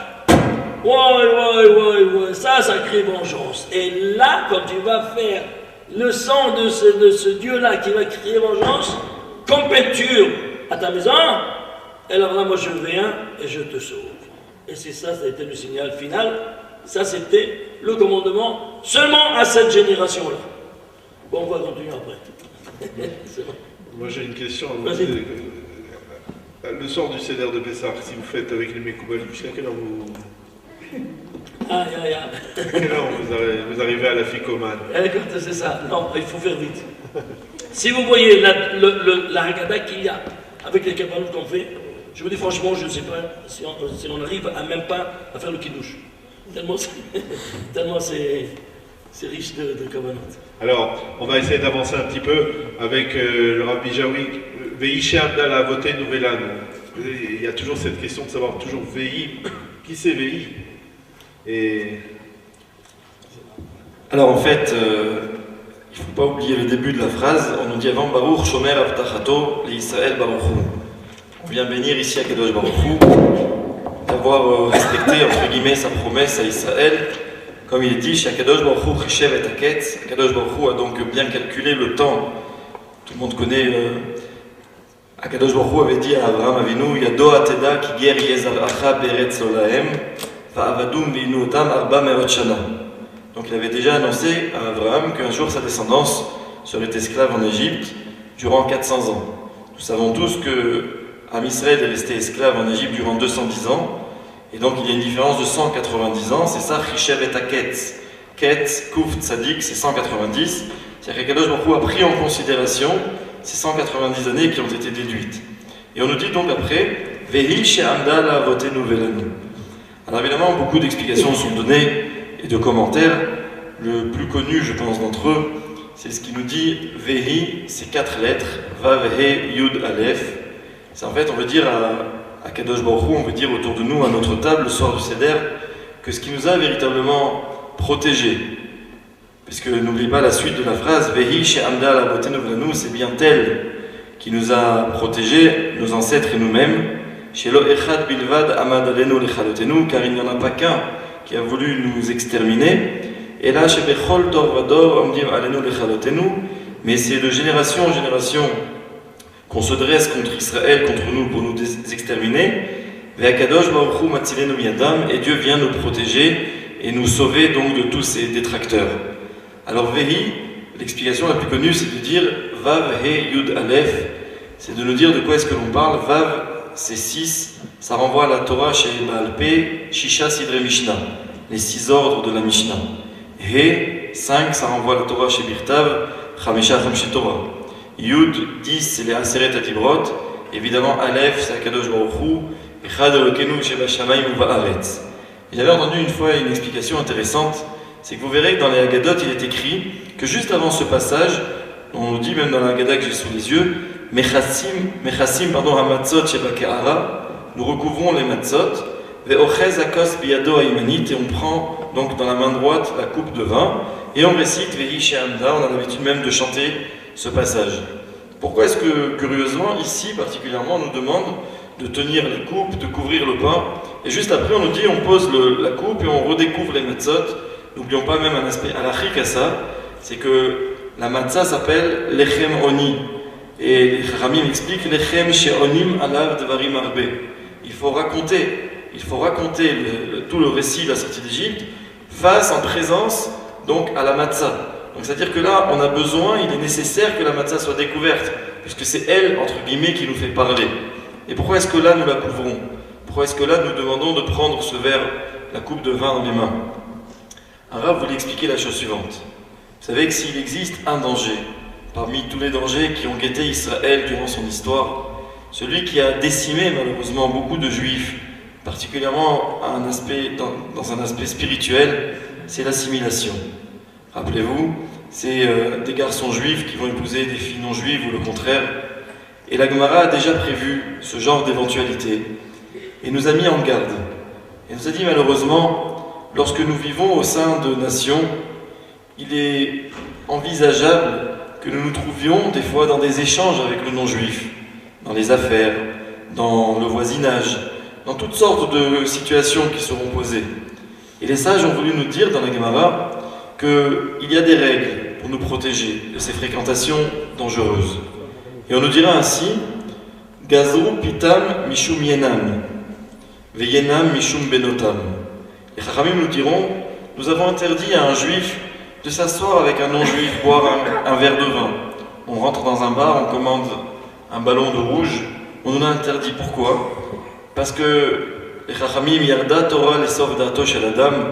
Si la Torah, elle est bien la plus grande psychologue qui existe, et elle a su que lorsqu'on voit deux personnes boire ensemble, échanger un verre de vin, alors ça crée une familiarité qui, lorsqu'il s'agit d'un juif et d'un non-juif, est dangereuse, puisqu'elle peut demain permettre à ce que le juif épouse la non-juive ou le contraire. Donc, yenam mishum benotam. On va nous dire ne bois pas ton vin, puisque tu commences par le vin et puis demain tu épouseras sa fille. Mais les Chachamim ont dit mais ça suffit pas, parce que demander à un juif de ne pas boire du vin avec un non-juif, c'est encore trop difficile si je lui permets une familiarité antérieure. Alors on nous dira Gazru pitam mishum yenam. On a demandé aux juifs ne va même pas manger ton pain avec le non-juif. Ne t'assois pas dans un restaurant avec un goy, même si c'est pour manger un sandwich, parce que tu commences par un bout de pain, et puis tu vas ensuite commander un verre de vin, puis malheureusement, on ne sait pas jusqu'où ça peut te mener. Alors en fait, les Chachamim ont voulu dire peut-être une allusion. C'est de dire que le soir du Seder, évidemment, on pense toujours à l'esclavage, on pense toujours à Galut Mitzrayim, l'exil en Égypte, comme un exil où physiquement nous étions asservis. C'est vrai, c'est le cas. Avadim Aïnou les Pharaons Mitzrayim. N'oublions pas néanmoins qu'en Égypte, nous avons connu aussi une servitude spirituelle. Vous savez, lorsqu'il est dit dans la Torah Vachamoshim Alou Bene Israël Me'eretz Mitzrayim, qui veut dire littéralement que le peuple juif est sorti d'Égypte armé, c'est-à-dire fort. Les textes veulent nous dire, dans un aspect de Midrash, Vachamoshim c'est Echad Mechamisha. C'est que 1/5, 20% des juifs qui sont sortis d'Égypte. Un autre avis dans le Midrash nous dira Echad Mechamishim, 1/50, 2%. C'est-à-dire que malheureusement beaucoup de juifs sont restés en Égypte. Pourquoi? Est-ce qu'eux ne subissent pas l'esclavage? Certainement que oui. Mais voilà, les dangers de cette assimilation. Alors le soir du Seder, on veut dire, n'oublions pas cet aspect aussi, pas moins grand, pas moins grave, pas moins dangereux, de Galut Mitzrayim, c'est que Vehi chez Anda la voté nous. Comment est-ce que nous avons su nous protéger tout au long de l'histoire de tous les dangers spirituels qu'ont représenté la fréquentation avec le non-juif? Alors on couvre le pain et on tient en main notre coupe de vin, comme pour dire, nous avons toujours su maîtriser avec qui nous allions manger notre pain et boire notre coupe de vin. Voilà. Alors, toujours en avançant dans le déroulement de cette Haggadah, on arrive à un des summums de la Haggadah, c'est ce fameux chant que nous connaissons tous de Dayenu. Beaucoup d'histoires autour de ce chant. Je crois que d'une certaine manière, c'est probablement l'un des plus beaux chants à la gloire d'Akadosh Baruch Hu, mais peut-être même, si on le comprend mal, peut-être l'un des plus dangereux aussi. Alors, Rav Yaakov Sitruk. Alors en effet, la question prend tout son sens quand à un moment la Gemara nous dit Ilo kerav mulifin archina ifelo natalano et Torah dayenu. Donc à chaque étape de ce texte, on nous dit si Akadosh Baruch Hu n'avait fait que ceci, mais pas cela, cela nous aurait suffi. Donc chaque fois, évidemment, on est intrigué, mais on l'est d'autant plus quand on nous dit si nous étions arrivés au pied du mont Sinaï et que la Torah ne nous avait pas été donnée, dayenu. Alors évidemment, il y a à cela énormément d'explications. Moi, je voudrais en tirer, en citer une très très simple, qui nous dit qu'en fait, le don de la Torah nécessitait ou nécessite au présent une préparation. Et que finalement, le don de la Torah, c'est quelque chose de tellement grand que le simple, si je peux dire, fait d'être prêt à cet événement, à cette expérience, c'est déjà en soi une expérience. Et en fait, on apprend de là quelque chose, et c'est peut-être le thème de tout ce texte-là, c'est que finalement, dans la vie, quand on se prépare à quelque chose, on s'y prépare convenablement, eh bien, la préparation est déjà une expérience en elle-même. Et finalement, peut-être qu'on devrait se demander si l'enchaînement des événements n'est pas là seulement pour nous aider à nous y préparer.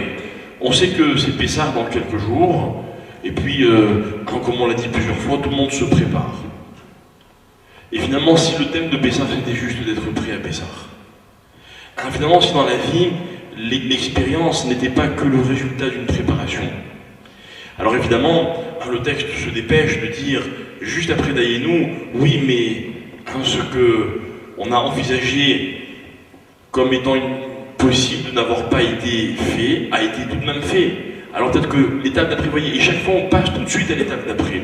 Ce qui veut dire qu'en fait, peut-être que justement, le fait d'avoir été prêt à l'étape qui va suivre, eh bien c'est ce qui a entraîné que cette étape arrive. Et que finalement, quand on me dit, si on était prêt, si on était au pied du mont Sinaï, prêt à recevoir la Torah, Dayenu, ça veut dire quoi Dayenu? C'est-à-dire qu'après, évidemment que la Torah allait être donnée, puisqu'on était prêt.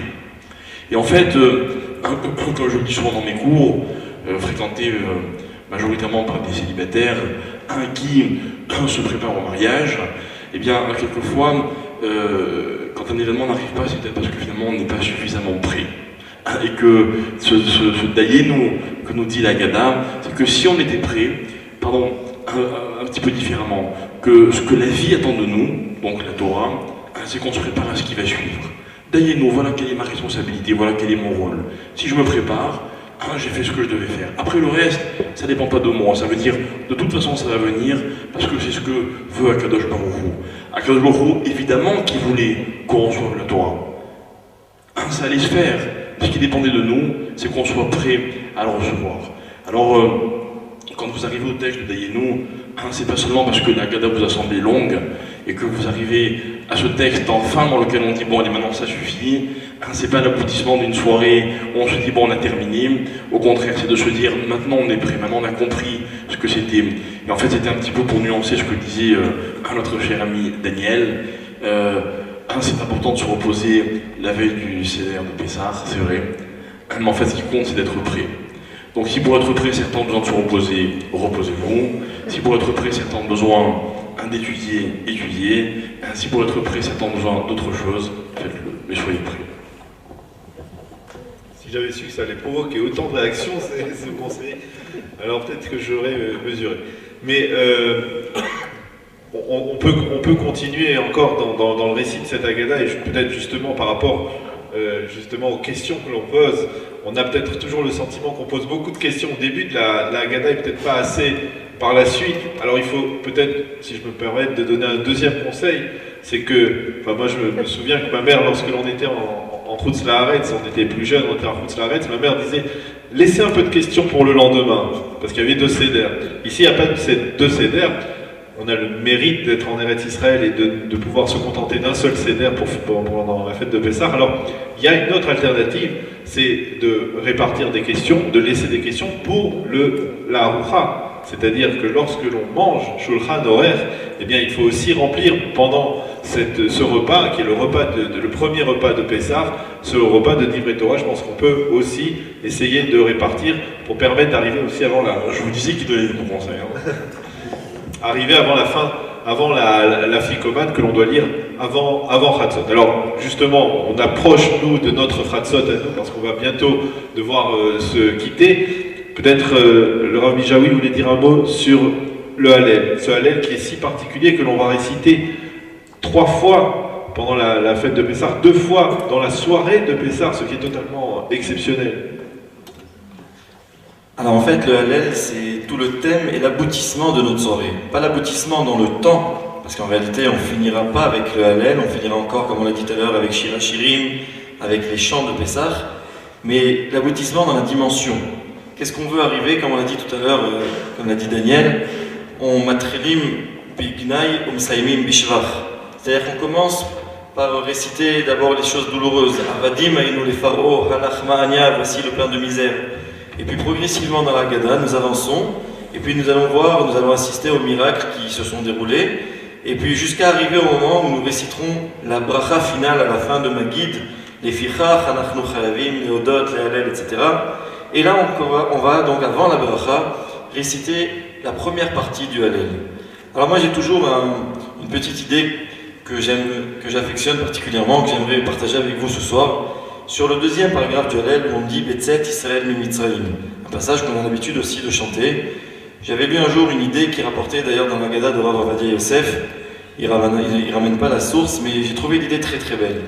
Là-bas, il est dit, si on traduit très vite le passage, on nous dit Betzet Israël Mimitzraïm, Bet Yaakov Me'am Loez, c'est-à-dire à la sortie d'Israël, donc d'Égypte, Bet Yaakov, la maison de Jacob, Me'am Loez, d'un peuple profane, étranger.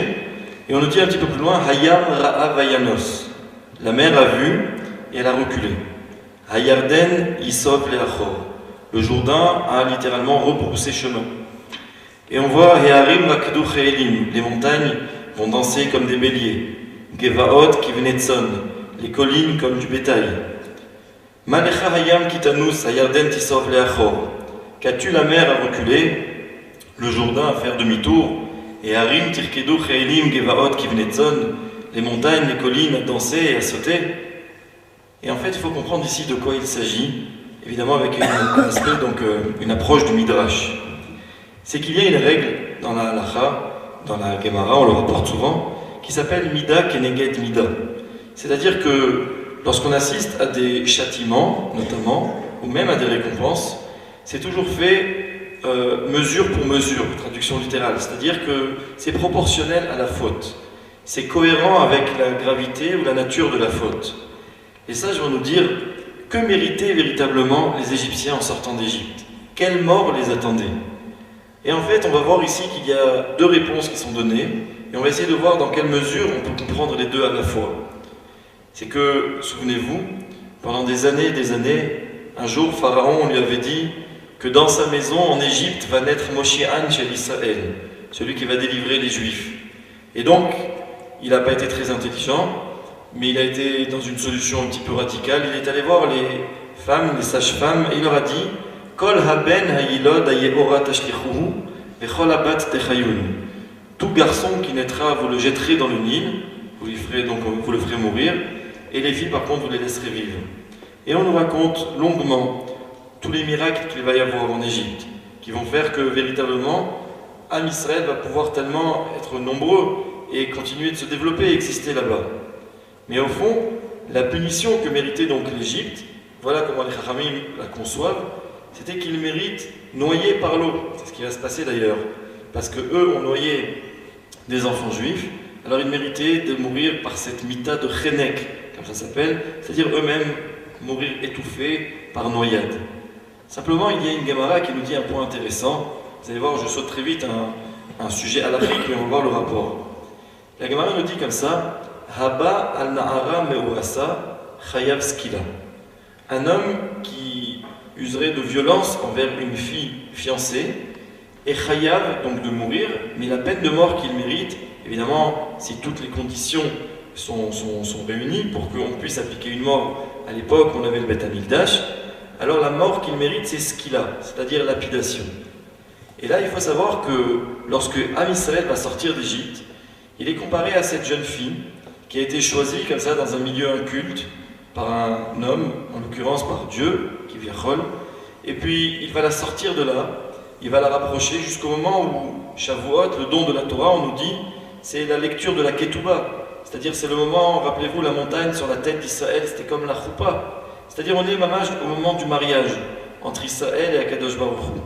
C'est-à-dire que Israël jusqu'à Shavuot est considéré comme Na'ara Me'urasa, une jeune fille fiancée.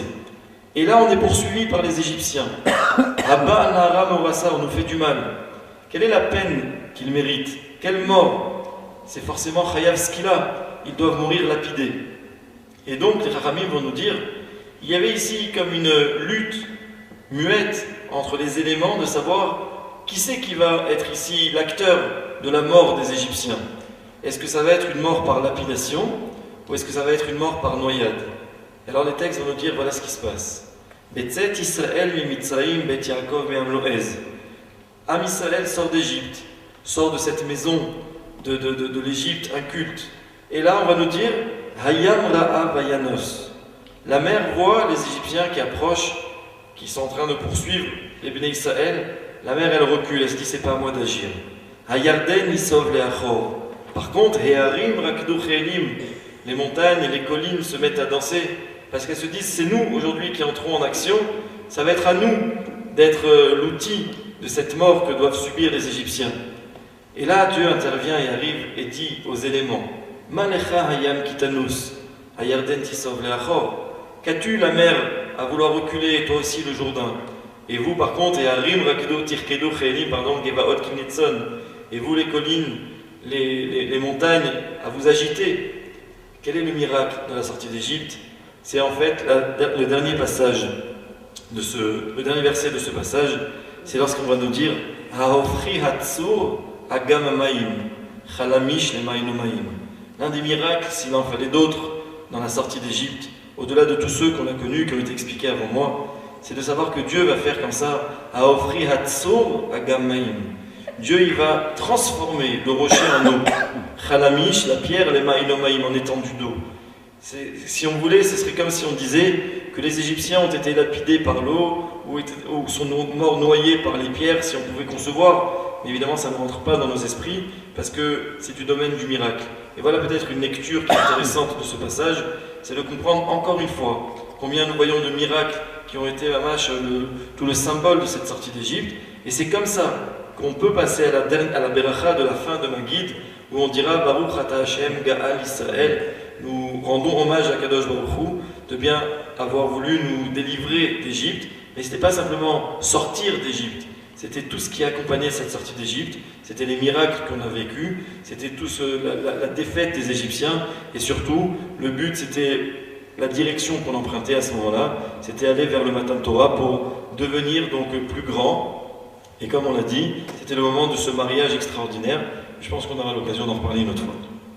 Voilà, alors j'ai dit tout à l'heure que le Hallel était récité 2 fois pendant la soirée de Pessah, c'est-à-dire la première fois donc pendant la Tfila après la Hamida de Harvit, et une deuxième fois pendant la Haggadah, mais il y a aussi un Hallel qu'on a tendance à oublier, c'est le Hallel Agadol, qui est tout de suite après, Odul Hashem Kitov, qui est en Lamprasdo, qui est d'une certaine manière un grand appel de reconnaissance à Kadosh Baruch Hu. Et puisqu'on parle aussi de ça, je me permets de dire aussi, pas de conseil, mais de suggérer, tout simplement, lisez avec beaucoup d'attention le Nishmat Kol Chai. si on veut essayer de se représenter la grandeur d'Akadosh Baruch Hu en cette soirée, eh bien, il faut le lire doucement. On a toujours tendance à le lire rapidement parce qu'on est pressé, parce qu'on est fatigué, tout ça, c'est après la ficomane, on est fatigué. Alors il faut prendre le temps de le lire, parce qu'on voit tous les attributs d'Akadosh Baruch Hu qui s'étalent devant nous et on conçoit, c'est peut-être un des moments, on le lit chaque semaine, chaque Shabbat, mais je crois que c'est l'un des moments où on comprend véritablement l'immensité et l'infinité d'Akadosh Baruch Hu. Alors lisez Nishmat avec beaucoup d'attention, si je puis me permettre de le dire. Moi, je vais juste demander à Shimshon la prochaine fois, est-ce que tu me permets? Moi, j'interviewe Daniel. Alors, on approche de la fin, peut-être on doit terminer avant vraiment 11h. On pourrait aussi poser beaucoup de questions aussi sur la fin, sur le Nirtza, sur ces chants que l'on chante, toujours peut-être aussi parfois rapidement, mais souvent avec beaucoup d'entrain si les enfants sont réveillés. Mais alors, on va vous laisser la parole si vous avez peut-être quelques questions, une ou deux questions. Si vous souhaitez poser les questions au rabbinique aujourd'hui, c'est la dernière occasion. Tout est clair. Tout est clair. Alors on va demander au Rav Menaché peut-être de nous expliquer un peu quelle est la signification de Nirtza, de tous ces chants. Qu'est-ce qu'on veut à travers cela à la fin? Permettez-moi avant tout de porter votre attention sur une chose importante. La première phrase de l'Agala, c'est quoi? Bon, Avadi Maïdou, les Pharaons Ben Mitzrayim. On va repartir, mais c'est une chose extrêmement importante. Je ne sais pas si vous vous rendez compte. Si vous traduisez, vous dites nous étions esclaves, les pharaons chez Pharaon en Israël. Mais c'est un pléonasme. Est-ce que Pharaon est à Rome? C'est pas normal. Pas? Alors qu'est-ce que tu as besoin de spécifier que Pharaon, tu étais esclave de Pharaon en Mitzrayim? Vraiment un pléonasme. Et là, ce n'est que pour t'enseigner que. Qu'est-ce que ça veut dire Mitzrayim? Mitzrayim est la chambre Metzarim, Betzoar. La chambre Betzoar, c'est quoi? Prison! C'est une prison. Et pourquoi il a transformé son état en prison? On l'a vu à la bataille. Parce que Pharaon, la chambre parois, la politique de Pharaon, c'était d'ouvrir les confins de son état à toutes les idéologies de cette terre. On l'a vu à la bataille, une chose extrêmement importante. Si toi, tu veux ouvrir liberté totale à n'importe quelle idéologie, tu transformes cet état en prison, la chambre Metzarim, Mitzrayim. Alors que le contraire, proportion inverse, contraire, c'est quoi? C'est que tu deviens, quand tu te limites, tu deviens Bene Chorin. Qu'est-ce que ça veut dire Bene Chorin? Hein? Libre. Mais est-ce que vous avez, comme ça veut dire Bene Chorin? Dis-moi un peu. Daniel, écoute un peu ça. Comme ça veut dire, le mot Bene Chorin, c'est libre. Mais d'où ça passe la liberté, voilà la bataille? Tu peux me traduire textuellement, qu'est-ce que ça veut dire Bene Chorin? Fils de quoi? Hor, des trous. Quel trou? Tu es fils d'un trou, quel trou? Eh bien, voilà, la bataille, les tables de la loi, elles étaient transpercées d'une partie à l'autre, elles étaient percées, oui ou non? Il y avait 620 trous parce qu'il y avait 620 lettres. Alors si toi tu te considères le fils de ces trous, c'est-à-dire fils, et alors le trou c'est ton père, donc tu considères que ça c'est ton père, alors tu seras Bene Chorin. Pourquoi? Parce que ça va te limiter dans les 620 mitzvot.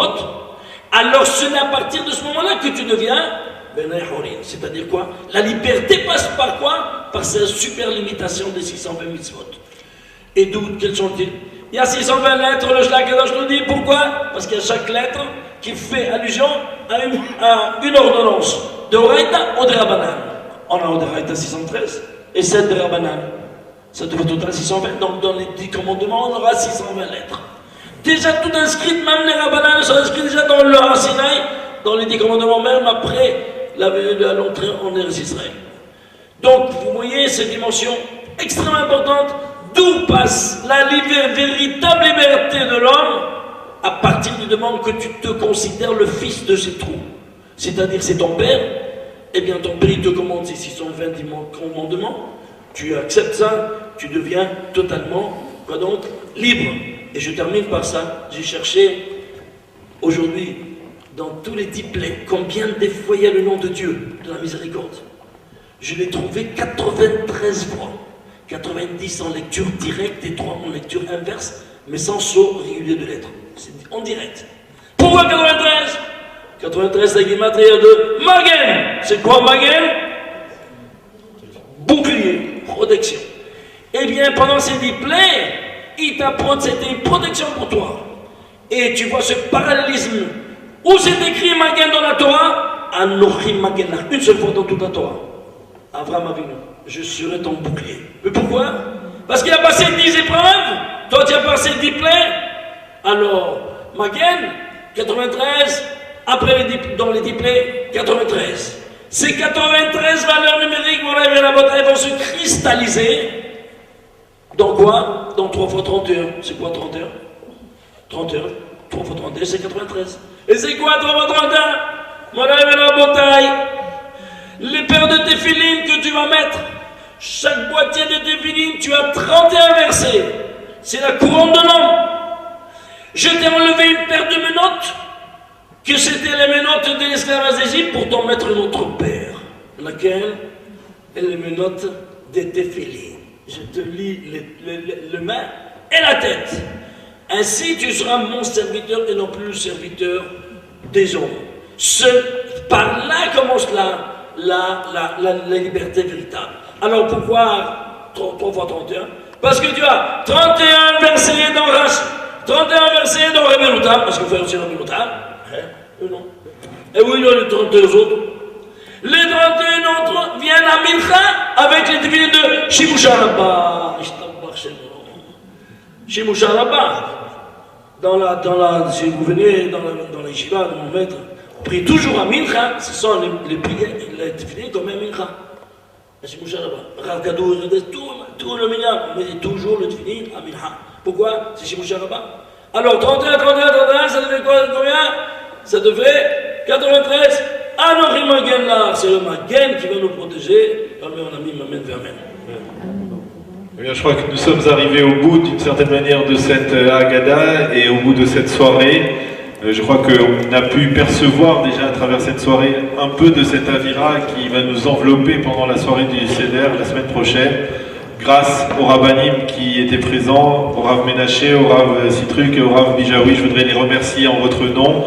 Et remercier encore une fois Shimshon Nathalie de nous avoir permis de participer à cette soirée de préparation. J'espère que nous partons mieux préparés dans une forme de Kedusha pour pouvoir aborder avec beaucoup de joie, de Sipra, tous en famille, en bonne santé, cette soirée du Seder de Pessah, cette fête de Pessah. Chag Sameach, Pessah Kasher Vesameach à toutes et à tous.